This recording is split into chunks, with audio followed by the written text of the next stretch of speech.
श्री स्वामी समर्थ. अवधूत चिंतन श्री गुरुदेव दत्त. तर तुम्हा सगळ्यांचं स्वामी माऊली या चॅनलमध्ये स्वागत करते. कसे आहेत सगळे? सुखी राहावे, आनंदी राहावेत आणि स्वामी सेवा आपली करत राहावेत ही स्वामीचरणी प्रार्थना करेल. तर आजचा विषय मी आपल्यासाठी घेऊन आलेली आहे की स्वामी चरित्र सारामृत. जो स्वामी चरित्र सारामृत हा ग्रंथ असतो, हा आपल्या सगळ्यांनाच वाचायचा असतो. नित्य सेवा जी बोलली जाते किंवा रोजच्या जीवनामध्ये आपल्या दररोज जे अध्याय असतात ते 3-3 अध्याय आपल्याला वाचन करायचे असते. त्याविषयी मी थोडं आज सांगण्याचा प्रयत्न करते. जेवढं मला वाटलं की आवश्यक असं बोलणं आहे ते बोलत आहे. सविस्तर नंतर कधीतरी बोलेल तुमच्यासोबत, पण आवश्यक अशी माहिती म्हणून मी तुम्हाला सांगेल की स्वामी चरित्र सारामृत हा ग्रंथ आता बऱ्याच लोकांना सेवा करायची, महाराजांचं जे चरित्र आहे ते वाचायचं आहे. पण बऱ्याच मुलं कसं असतात, आता इंग्लिश मीडियम आहे, त्यांना वाचन करता येत नाही. प्राकृतमध्ये आहे, मराठीमध्ये, त्यांच्यासाठी सांगेल मी की इंग्लिशमध्ये पण अवेलेबल करून दिलेलं आहे. गुरुमाऊलींनी आपलं जे स्वामी चरित्र सारामृत हा ग्रंथ आहे हा इंग्रजी भाषेत पण अवेलेबल झालेला आहे, त्यामुळे ती सेवा तुम्ही करू शकतात. तर मी तुम्हाला सांगेल की आपण बरेच लोकांचा प्रश्न असा असतो की रोजच्या रोज आपण 3-3 अध्याय वाचन करत असतो आणि मग 3-3 अध्याय वाचन करत असतो तर 7 दिवसामध्ये एक पारायण पूर्ण होतं. तर पारायण पूर्ण झाल्यानंतर परत आपण वाचन का करावं, नव्याने परत सुरुवात का करावी वाचनासाठी? तर तुम्हाला एक सांगू इच्छिते इथे मी की आपण जेव्हा आपण वाचन करत असतो तर प्रत्येक अध्याय जो आहे, स्वामी चरित्र सारामृत हा जो ग्रंथ आहे, महाराजांची लीला त्याच्यात दाखवलेली आहे. परत त्याच्यात जे पात्र दिलेले आहेत त्या ग्रंथामध्ये त्याविषयी खूप सुंदर असं आपल्याला प्रत्येक अध्यायात शिकायला मिळत असतं, काहीतरी त्याच्यातून बोध घेण्यासारखं आहे. म्हणून आपण जसं आपण वाचन करत जाऊ त्याप्रमाणे आपल्याला समज येत असते. त्या पात्रांपर्यंत म्हणजे पात्र जे वागतात किंवा बोलतात त्यांच्यासोबत काही घडलेल्या असतात त्या गोष्टी, त्याच आपल्यामध्ये पण बदल घडून येत असतो. त्याचप्रमाणे जे आपल्या मनाची अवस्था जी असते किंवा मनातील विचार असतात, हे विचार बदलायला आपल्याला म्हणजे मार्ग मोकळे होत असतात. जसं समजा त्याच्यात आपल्याला दिलेलं आहे बघा, आपले जे स्वामी सूत होते, स्वामी सूत हे स्वामी स्वतः बोललेले आहेत की माझ्या मुलासारखे आहेत म्हणून, पण तरीही त्यांना त्यांचा काळ जो असतो तो महाराजांना दिसत होता. स्वामी सुतांचा त्यांचा दुरावा निर्माण झाला, ते मुंबईला आले, त्यांच्यानंतर त्यांचा मरण झाला. ह्या गोष्टी सगळ्या महाराजांना कळत होत्या. महाराजांना ते सेवेकरी होते, स्वामी सूत जे सेवेकरी होते ते जीवापासून सेवा करत होते, पण ते वारतात तेव्हा तिकडे त्यांचा जीव जातो. तरी पण महाराजांना इकडे अस्वस्थता जाणवते. महाराज जेवण करत नाही, गंध टीका काही लावत नाही. आपण स्वतः ते चरित्र वाचतो तेव्हा त्या गोष्टी समजतात. म्हणजे जेव्हा स्वामी महाराजांच्या जे सेवेकरी असतात त्यांना जेव्हा त्रास होत असतो तेव्हाच आपल्यापेक्षाही जास्त जे सेवेकरी असतात त्यांच्यापेक्षाही जास्त कितीतरी पटीने महाराजांना त्रास होत असतो, असं त्या अध्यायामधून सांगितलं. म्हणजे आपल्या समोर येतो त्या अध्यायामधून की महाराजांना किती त्रास होतो जेव्हा खरा स्वामी सेवेकरी हा संकटात असतो किंवा काही दुःख असतं त्याच्याकडे. तसंच बघा आपलं सुंदरा मावशींविषयी दिलेले, सुंदराबाईंविषयी दिलेले. सुंदराबाईं त्यांचं जेवढं पुण्य असतं, पुण्य साचलेलं असतं म्हणून तेवढा काळ ते महाराजांची सेवा करत असतात. सुंदरा मावशी जोपर्यंत जेवण करायला सांगत नाही महाराजांना, नैवेद्य ग्रहण करायला, तोपर्यंत महाराज नैवेद्य सुद्धा ग्रहण करत नाही. जेव्हा सुंदराबाई सांगतात जेवण करा तेव्हाच जेवण करत असतात. म्हणजे एवढे सुंदरा मावशींचं म्हणजे ऐकतात आणि एवढं त्यांचं पुण्य असतं की महाराजांच्या सानिध्यात किंवा महाराजच त्यांच्या सानिध्यात असतात, एवढं बघायला मिळतं. पण ज्या प्रकारे सुंदराबाईंचं पुण्य जे असतं ते संपतं तेव्हा त्यांचा पापचा घडा जो असतो तो चालू होतो. कारण सुंदरा मावशी त्या वागत असतात बघा, नवीन सेवेकरी येत असतात त्यांच्यासोबत कसं वागतात, सुंदरा मावशी वेगळ्या प्रकारे वागतात, त्यांना लोभ तयार होतो.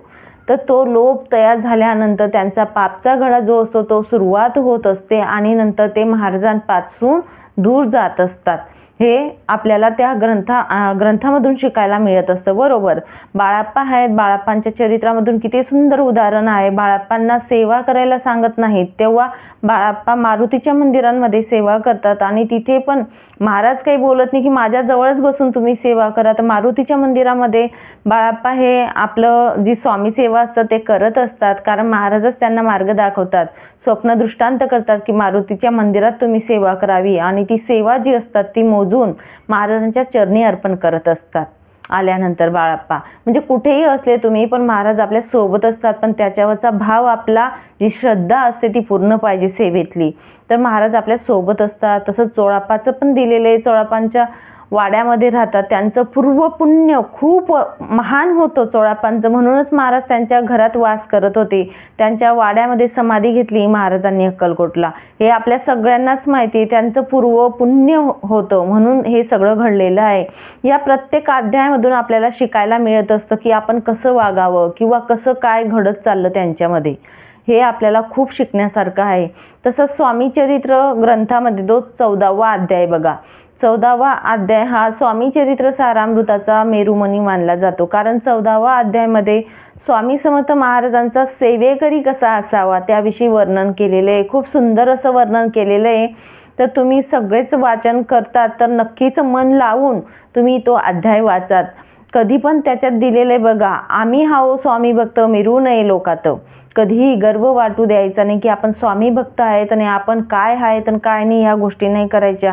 आपण स्वामी भक्त असल्या कारणाने आपण कधीही स्वामी सेवेकरी जोडायचं काम करायचं आहे. जो आलेला आहे जरी चुकला, आज चुकला, उद्या चुकेल, परवा चुकेल, कालांतराने तो शिकत असतो, पण तो स्वामी सेवेला लावायचं काम आपण करायचं आहे. तो चुकला म्हणून त्याला चुकीचं दाखवू नका, त्यांना आपण त्या मार्गात आणण्याचा प्रयत्न करायचा आहे. आज मंत्रस्तोत्र चुकतील, उद्या चुकतील, भाषा चुकेल, पण त्यांचा भाव खूप महत्त्वाचा आहे. जर चुकीचं जरी राहिलं ना तरी चालेल, पण महाराजांना काय लागतं तर भाव खूप महत्त्वाचा लागतो, मनापासून भाव खूप महत्त्वाचा असतो. म्हणून तुम्हाला सांगेल की स्वामी चरित्र सारामृत हा ग्रंथ आपण एक पारायण संपल्यानंतर बरेच लोक बोलतात परत परत का वाचावं, तर त्याचा उद्देश हाच आहे की प्रत्येक अध्याय जो असतो तो पूर्णपणे समजावा. त्या अध्यायानुसार वाचन करून संपवायचं नाहीये किंवा आपल्याला पारायण करायचे नाहीत, पारायण करायचे म्हणजे खूप जास्तीच्या प्रमाणात ते न करता प्रत्येक अध्यायामधून आपल्याला काहीतरी बोध घ्यायचा आहे, काहीतरी नव्याने काहीतरी शिकायचं आहे.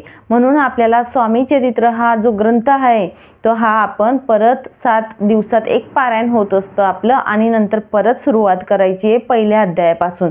या प्रकारे आपल्याला वाचन करत राहायचं आहे आणि ते वाचन करत असताना आपली जी मानसिकता असते, आपलं जे काही असतं बघा, अध्यात्माच्या दृष्टीने असो आपण पुढे जात असतो आणि आपले मनातले विचार बदलत जातात. त्याप्रमाणे महाराजांच्या जवळ जात असतो आपण आणि महाराजांच्या सानिध्यात जातो. एक दिवस तो आपल्याला कळत देखील नाही. स्वामी चरित्र सारामृत हा असा दिव्य ग्रंथ आहे, महाराजांचा जीव आहे असं बोललं जातं.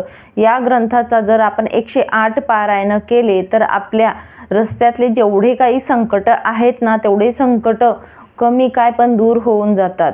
म्हणून आपण हा ग्रंथ दिव्य असा ग्रंथ आहे, नक्कीच सगळ्यांनी वाचन करावा आणि परत 7 दिवसात एक पारायण पूर्ण झाल्यानंतर परत नव्याने सुरुवात करायची आणि त्याच्यामधून बोध घ्यायचा प्रयत्न आपण करायचा आहे की प्रत्येक अध्यायाचा बोध काय आहे, काय शिकलो आपण, कोणत्या गोष्टीचं कसं वर्तव्य करायचं किंवा कोणत्या पैसा आल्यानंतर कसं राहायचं किंवा नसल्यानंतर कसं राहायचं, सगळ्या काही गोष्टी आपल्याला शिकायला मिळत असतात. आणि स्वामी महाराज कुठे वास करतात, जिथे पैसा आहे किंवा सगळं द्रव्य आहे तिथे न वास करता आपल्याला भाव बघून वास करतात महाराज. ते सुद्धा आपल्याला दिलेलं आहे स्वामी चरित्रामध्ये की जे ब्राह्मण असतात ते गुरुचरित्राचं पारायण लावत असतात, पण महाराज काय बोलतात, त्याच्या चोळाप्पाला स्वतः महाराज बोलतात की त्याच्या घरी जर भावच नाहीये त्याच्या मनात तर मी जाऊ कसा.